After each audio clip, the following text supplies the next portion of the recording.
2002년도에 미국에서 출판된 이후로 지금까지 전 세계적으로 스테디셀러로 자리매김하고 있는 책이 하나가 있습니다. 켄 블랜처드라고 하는 분이 쓴 칭찬은 고래도 춤추게 한다라고 하는 책입니다.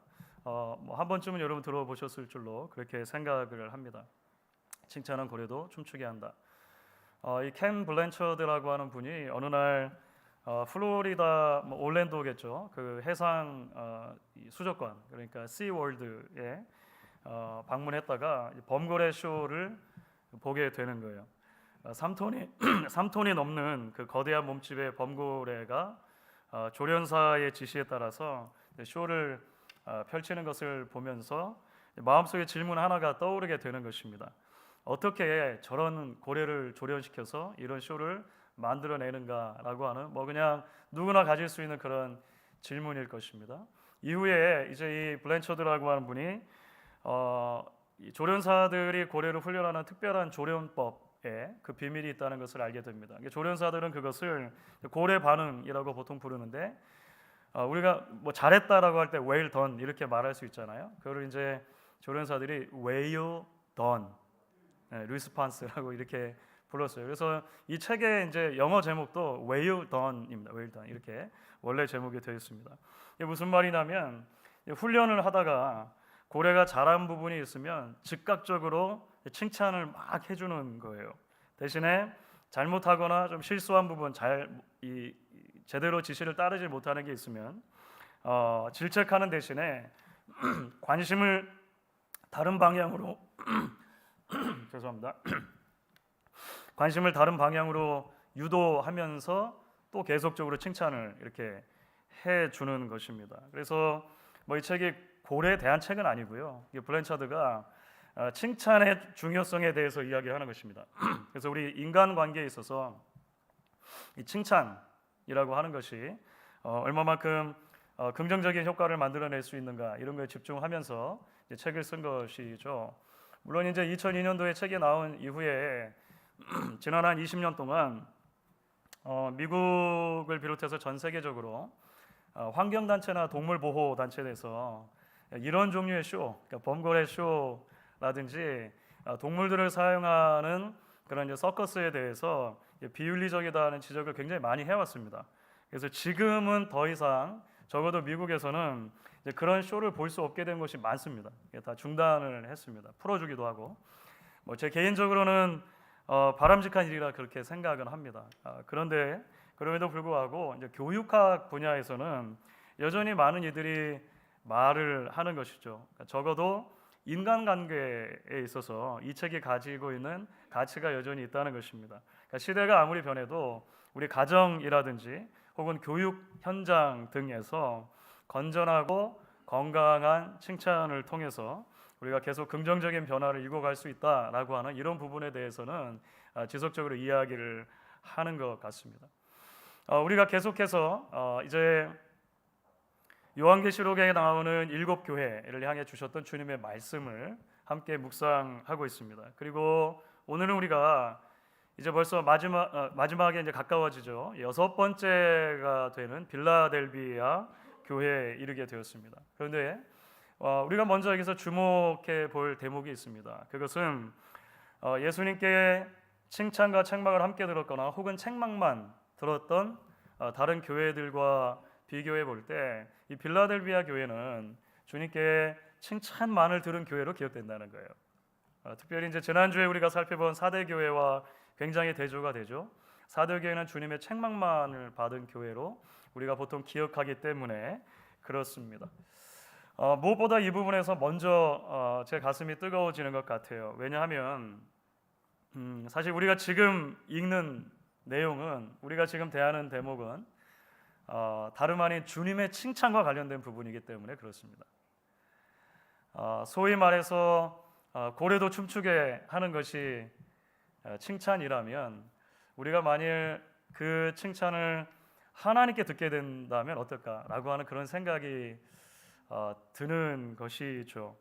불꽃 같은 눈을 가지신 하나님, 우리 마음에 있는 동기와 그 동기가 만들어내는 행위의 열매 모두를 낱낱이 다 알고 계시는 하나님께서 저와 여러분을 보시고 또는 우리 교회를 보시고 마음껏 칭찬을 해주신다면 얼마나 좋을까라는 생각을 하게 되는 것 같습니다. 그래서 저는 우리가 오늘 이 빌라델비아 교회를 향해 주시는 주님의 말씀에 함께 귀를 기울일 수 있으면 좋겠다 싶습니다. 과연 빌라델비아 교회 어떤 면이 주님의 마음을 기쁘게 해드렸고 나아가 칭찬하게 하셨는가 함께 묵상하면서 그 말씀의 거울에 오늘 우리 자신의 모습과 우리 교회의 모습을 비추어 볼 수 있으면 좋겠다 싶습니다.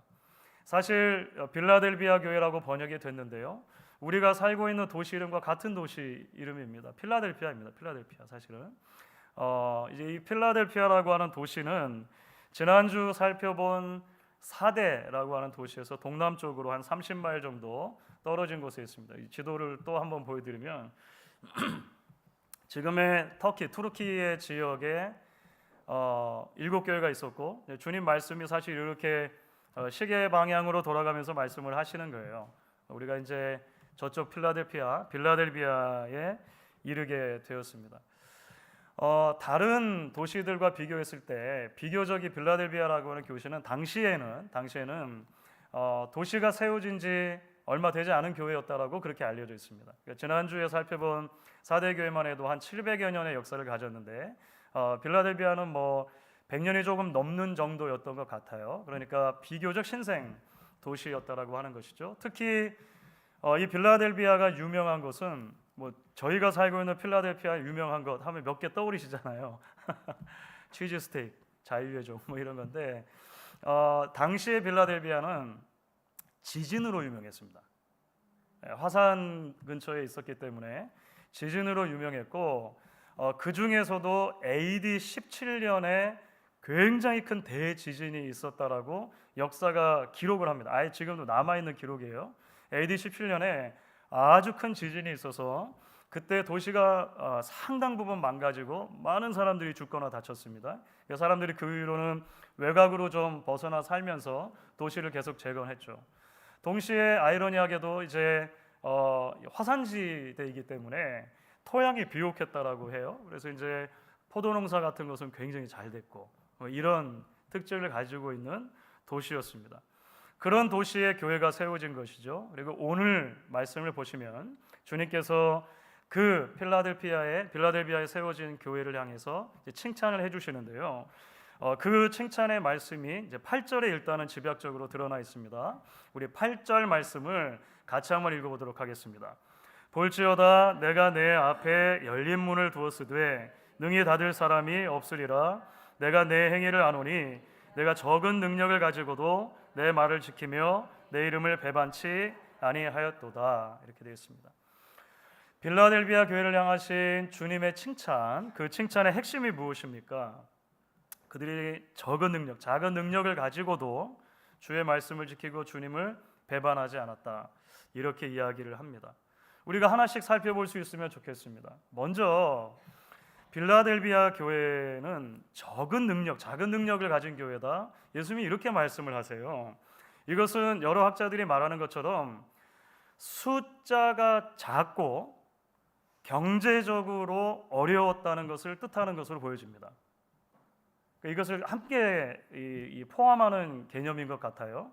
그러니까 그냥 우리말로 하면 규모가 작은 교회, 소형 교회이고 재정적으로 굉장히 어려운 교회였다. 이렇게 생각을 하시면 될 것 같습니다. 이전에도 잠깐 말씀을 한번 드렸던 것처럼 사실 이제 요한계시록이 쓰여진 연대를 보통 학자들은 95년 정도로 잡습니다. AD 95년 정도로 잡아요. 그런데 역사적인 기록에 의하면 빌라델비아가 AD 17년에 있었던 그 대지진에서 완전히 회복되는 것은 3세기나 가야 된다라고 그렇게 말합니다. 그러니까 지금 이 당시에도 여전히 빌라델비아라고 하는 도시 자체는 그 대지진의 여파에서 회복되어지는 단계, 그러니까 도시 자체가 어려운 그런 시기였다라고 하는 것이죠. 그렇기 때문에 빌라델비아에 있는 교회들이 다른 지역에 있는 교회들과 비교했을 때 숫자적으로 적고 재정적으로 넉넉하지 못했다는 것이 이제 이해가 되는 부분이죠. 이게 자연스러운 거예요. 도시 자체가 힘들었고 그 힘든 도시에 있기 때문에 교회도 여러 가지 면에서 어려움을 겪을 수밖에 없었다는 것입니다. 동시에 9절에서도 언급하는 것처럼 이 빌라델비아에도 오래전부터 상당한 규모의 유대인 공동체가 있었던 것 같아요. 그러니까 그 도시가 세워진 초창기부터 아마 있었다라고 보여지는데요. 그리고 다른 지역들과 마찬가지로 이전에 몇 교회들에서 살펴본 것처럼 유대인들이 비교적 사회 속에서 상당한 지위, 특권을 누리고 부유했던 것 같습니다. 유대인들은. 그러니까 이런 전체적인 상황에서 놓고 보았을 때 빌라델비아 교회가 모든 면에서 형편없이 초라해 보이고 연약한 모습으로 보인다라고 하는 것이죠. 그런데 놀랍게도 주님께서 그런 교회를 칭찬하시는 거예요. 예수님이 이 빌라델비아 교회를 특별히 얼마나 기특하게 여기셨는지가 9절 말씀에 나오거든요. 9절을 보시면 이렇게 되어 있습니다. 같이 한번 읽어보겠습니다. 보라, 사탄의 회당 곧 자칭 유대인이라 하나 그렇지 아니하고 거짓말하는 자들 중에서 며칠 내게 주어 그들로 와서 내 발 앞에 절하게 하고 내가 너를 사랑하는 줄을 알게 하리라. 주님의 말씀입니다. 주님과 상관없이 사회 속에서 온갖 편의와 부요를 누리는 유대인들을 예수님께서 다시 한번 사탄의 무리, 사탄의 회당이다 이렇게 부르세요. 이전에도 한번 그렇게 부른 적이 있으셨죠. 그러니까 세상 사람들의 관점으로 놓고 보면 큰 능력이 있는 것 같고 뭔가 큰 일을 할 것 같은 공동체를 주님께서 거짓말하는 자들이다 이렇게 말씀하십니다. 거짓말하는 자들, 껍데기만 있는 것이다 말씀하시는 거예요. 반면에 세상적인 눈으로 볼 때 미미하고 연약한 공동체, 그러니까 숫자도 적고 게다가 넉넉하지 못해서 도대체 무슨 일을 할 수 있을까라고 여겨지는 그런 적은 능력을 가진 공동체를 내가 사랑하는 자다 이렇게 불러주세요. 그리고 말씀하신 거예요. 유대인들 중에 며칠 그 앞에 무릎 꿇게 함으로 내가 너희를 얼마나 사랑하는 줄을 알게 하겠다. 주님 그렇게 말씀하세요. 여러분 계시록의 7교회 중에 그 어느 교회가 주님께 이런 칭찬을 받습니까? 주님께 이런 말을, 이런 사랑의 고백을 들은 적이 있습니까? 내가 너희를 사랑하는 줄을 알게 해주겠다, 확실하게 보여주겠다. 주님이 그렇게 이야기하시지 않습니까? 한국에는 교회 이름이 아예 작지만 큰 교회도 있다고 그래요. 교회 간판이 작지만 큰 교회 있다고 그래요. 근데 실제적으로 이 빌라델비아 교회는 적은 능력을 가진 큰 교회였던 거예요. 작지만 큰 교회였던 것입니다. 오늘 말씀을 읽으면서 우리의 마음이 뜨거워집니다. 그리고 동시에 정신이 번쩍 들기도 하는 것 같아요. 사실 요한계시록에 나오는 7교회 전부가 다 그렇습니다. 우리가 자세히 살펴보게 되면 주님께서는 한 번도 양적인 것을 가지고 칭찬하거나 혹은 책망하지 않으십니다. 주님께서 크다고 칭찬하거나 작다고 책망하지 않으신다는 거예요. 돈이 많아서 교회 건물을 크게 짓고 많은 일들을 운영한다라고 그 자체로 칭찬하시는 법이 없으시죠. 혹은 빌라델비아 교회처럼 재정이 빠듯하고 여러 가지 형편상 꽃을 완전히 피어나지 못하는 것처럼 보일 때다 하더라도 주님이 그것 자체로 책망하지 않으신다는 것입니다. 왜냐하면 주님께서는 늘 양의 문제가 아니라 질의 문제를 가지고 판단하시기 때문에 그래요. 지속적으로 여러 교회들을 우리가 살펴보면서 반복적으로 등장하는 표현이 그래서 열매와 관련된 것입니다.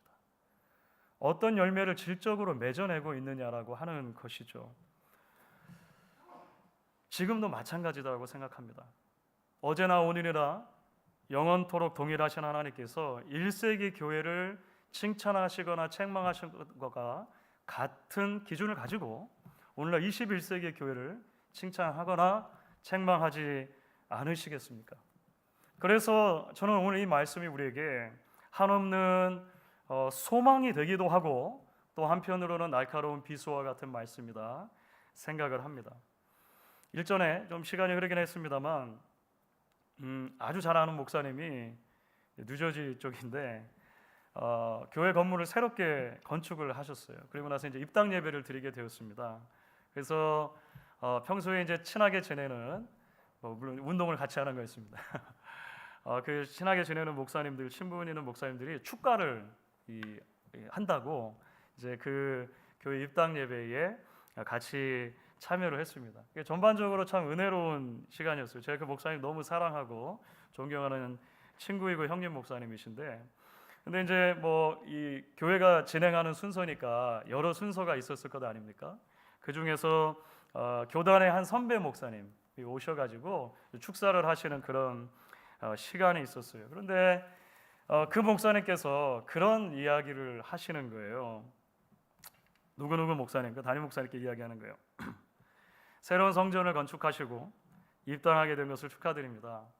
이제 목사님께서도 드디어 하나님 앞에 가서 제가 사역하는 동안 그래도 이런 반듯한 교회 건물을 건축할 수 있었습니다라고 자신 있게 말할 수 있게 됐습니다.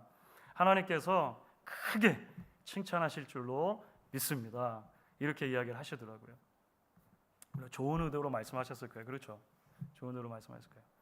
그런 사랑하는 여러분, 우리가 생각해 볼 필요가 있습니다. 정말 그렇겠습니까? 정말 그렇겠습니까? 저희가 하나님 앞에 서게 될 때 정말로 하나님께서 겨우 그런 것 가지고 우리를 칭찬해 주시겠습니까? 반대로 그러면 낙도나 오지에서 사역하고 섬기는 교회나 성도들, 새들어 사는 교회들에게 어쩌다가 그런 교회만 섬기다가 왔냐? 주님 꾸중하시겠습니까? 하나님을 도대체 어떻게 보고 그렇게 말한단 말입니까? 그렇죠. 여러분, 오늘 말씀이 분명히 우리에게 도전하는 부분이 있다고 생각합니다. 하나님께서 칭찬하시는 교회를 추구하라는 것입니다.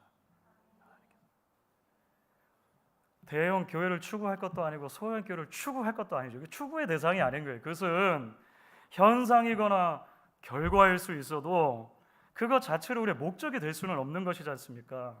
바라기는 우리 목양 공동체가 하나님께서 보실 때 잘했다라고 칭찬해 주시는 교회를 설 수 있으면 좋겠습니다. 하나님께서 보실 때 정말 건강하고 균형 잡힌 교회구나 인정해 주시는 교회를 서면 좋겠습니다.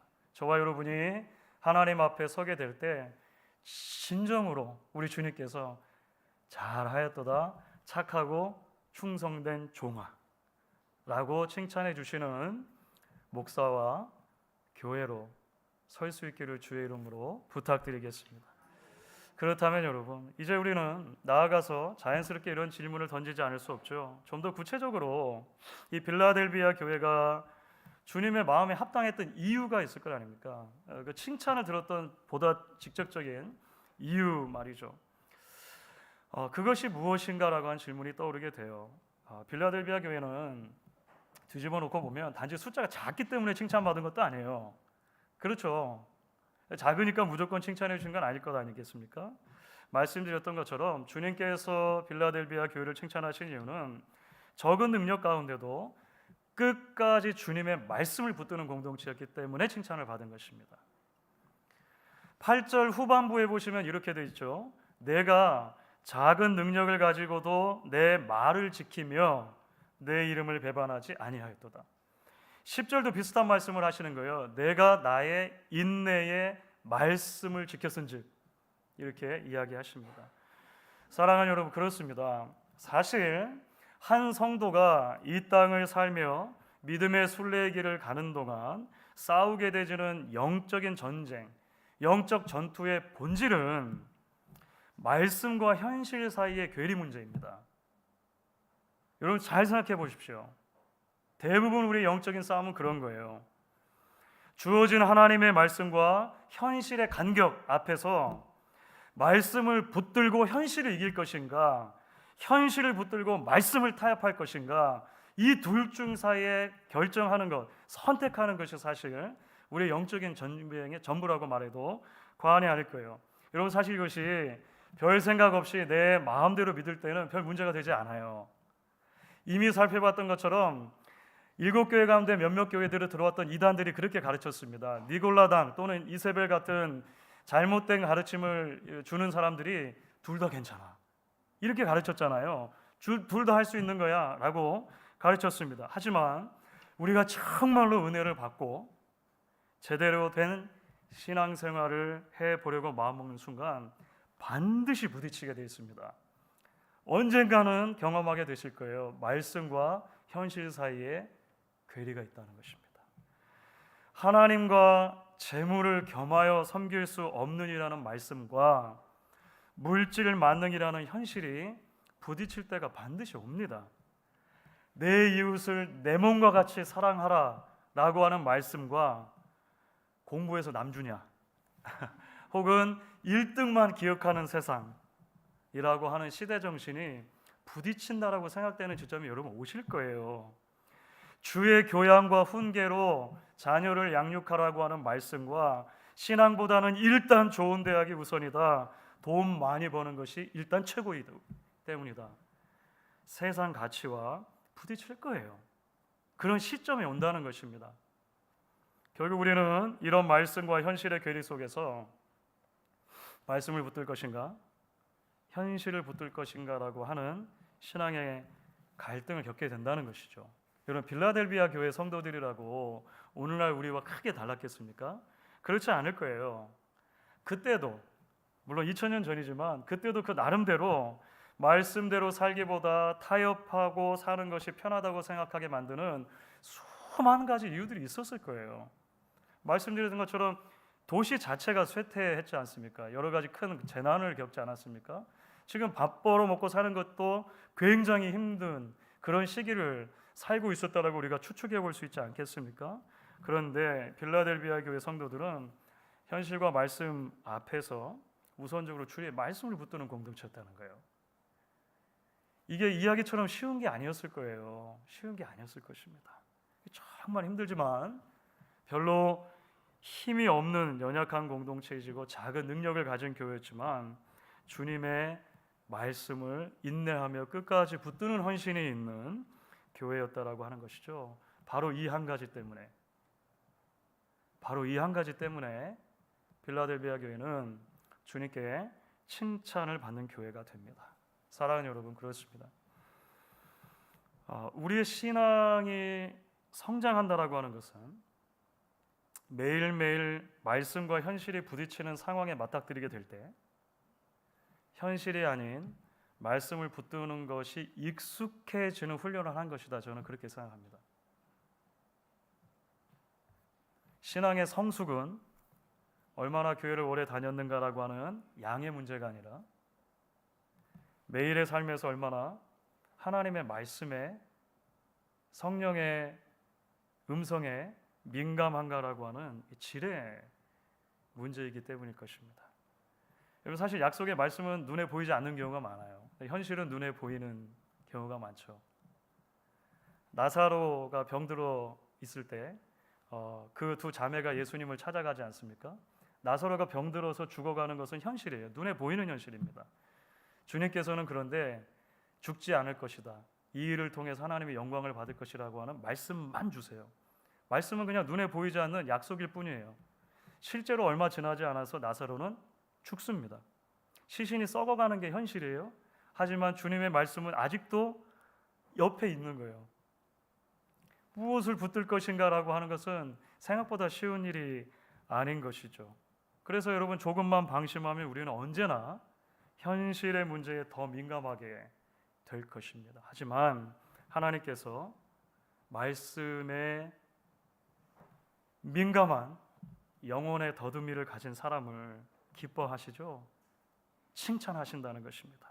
그래서 저는 한 성도와 공동체인 교회의 건강을 측정하는 척도가 반드시 양적 개념 이전에 질적 변화의 개념이어야 된다고 생각을 합니다. 그것이 성경의 가르침이기 때문이죠. 저와 여러분이 조금씩 더 말씀에 사로잡힌 사람들이 되어지는 것, 그게 진짜 부흥입니다. 하나님을 향한 영혼의 촉수가 조금씩 더 예민하고 민감해지는 것이 여러분 진짜 성장입니다. 오늘 우리가 찬송가 288장 함께 찬양했던 것처럼 점점 더 세상과 나는 간 것 없고 구속한 주만 보이게 되어지는 것, 이게 진짜 성숙입니다. 저와 여러분이, 그리고 우리 교회가 그렇게 건강하고 균형 잡힌 말씀의 공동체로, 그래서 하나님 아버지께만 기쁨이 되어지는 공동체로 세워져 갈 수 있기를 소망합니다.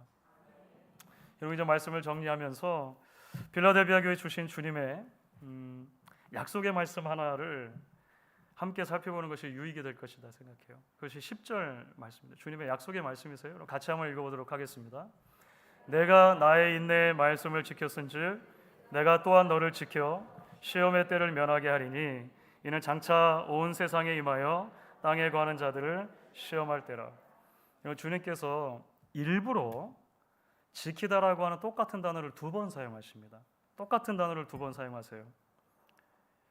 내가 나의 말씀을 지켰기 때문에 나도 너희들을 지켜주겠다라고 주님 말씀하시는 것입니다. 여러분, 보통 우리가 주님이 불꽃 같은 눈으로 우리를 보신다라고 하면 여러분 CCTV를 생각하실지 모르겠어요. 주님께서 하늘에서 멀찌감치 팔짱 끼고 이렇게 계셔가지고 주님의 말씀을 지키나 안 지키나 내가 너희를 지켜보고야 말겠다. CCTV 같은 하나님. 여러분, 그런데 오늘 말씀 보니까 그게 아니라는 거예요. 그게 아니라는 거예요. 말씀대로 사는 삶이 손해보는 것 같아도 말씀대로 살다 보면 환난과 박해를 받게 되는 일이 있더라도 그렇게 말씀을 지키며 살기로 결단하는 우리를 하나님도 지켜주신다는 게, 지켜주신다. 힘들고 어려운 순간에 우리를 업고 그 시험의 때를 함께 지나주신다라고 주님이 약속하시는 것입니다. 여러분, 그래서 야고보 사도도 이렇게 말하지 않습니까? 야고보서 4장 8절 전반부입니다. 하나님을 가까이 하라, 그리하면 너희를 가까이 하시리라. 제가 참 좋아하는 말씀 중에 하나입니다. 여러분, 정말 놀라운 약속의 말씀이시죠. 하나님을 가까이 하면 하나님께서도 우리를 가까이 해주신다는 것입니다. 사랑하는 성도 여러분, 주님의 말씀을 끝까지 굳게 붙들기로 결단하는 저와 여러분 되실 수 있기를 바랍니다. 그래서 우리를 부르시는 그날까지 주께서 주시는 그 면류관을 빼앗기지 않고 날마다 참된 승리자로 하나님을 기쁘시게 하는 그분의 백성들로 설 수 있기를 주의 이름으로 간절히 축원하겠습니다.